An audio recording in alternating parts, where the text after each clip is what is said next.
Hello. Today is Tuesday, August 11th, and we'll be looking at the fourth chapter in the Gospel of John. And in the fourth chapter, the majority of this chapter is the story of the Samaritan woman at the well. And you'll only find this story in John's Gospel. It's exclusive to his writing and directed towards his audience. It is a long story. Like I said, it takes up most of the chapter.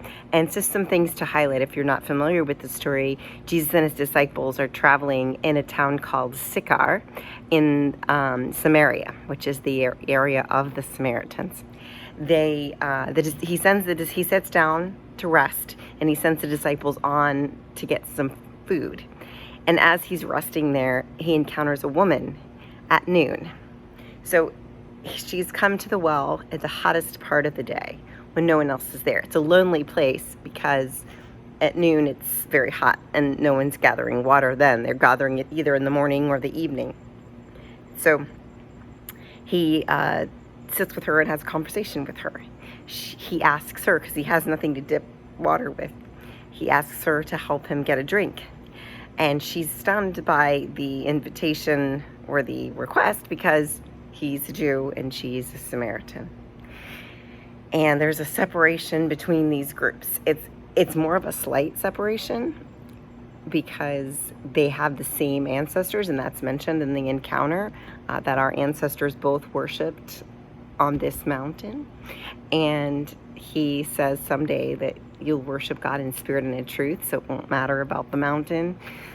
He changes a lot of theology. There's a lot done in this chapter, but just to what happens is he promises her in exchange for the drink he's getting that he will give her water that she'll never be thirsty again. And she said, what kind of water could this possibly be? Then he tells her everything about her life and says, go and sin no more. You've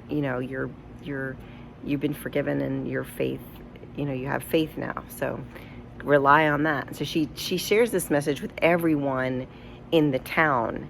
And they invite him to stay for 2 days in that town, and he shares more with more people. And out of that, they believe in him.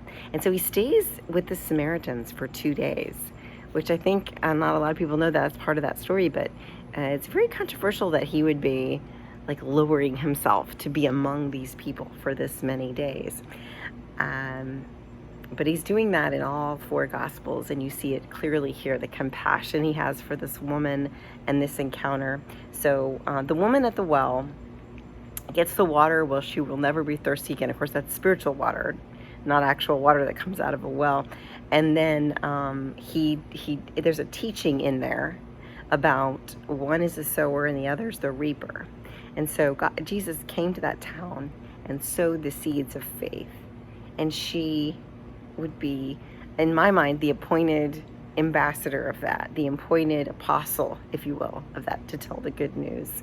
And so that's what this woman is. She never gets a name, but she's the woman at the well in the noon of the day, in the middle of the day. He stayed with them, they got to know him, and they said, truly, this is the Savior of the world. So, beautiful story. Let it just read in it, lean into it. It's just a great example of who Jesus is. The next story in it is that they go back to Cana, and it is the miracle of the water turning into wine is mentioned. It's just referenced here that's where Cana is. The wedding at Cana was where he did the miracle of the water into wine. And then he heals the son of an official. It sounds very familiar because he heals a centurion's daughter in one of the stories. And then he also, Jairus' daughter. And then he also heals a centurion's slave in the Synoptic Gospels too. This person is called an official, so I'm not sure if he is a Gentile or a Jew or what kind of official that he is, but he's an official and he has a son that needs healing. But this encounter, what's miraculous about it is that he has this encounter with the official, and he goes to the official comes to him, and he's a far way off from where he lives. He has this conversation with Jesus, and Jesus says, No problem. Your son will be fine. And then he gets word from the servant in his house, that his son is better and he is alive and he's okay.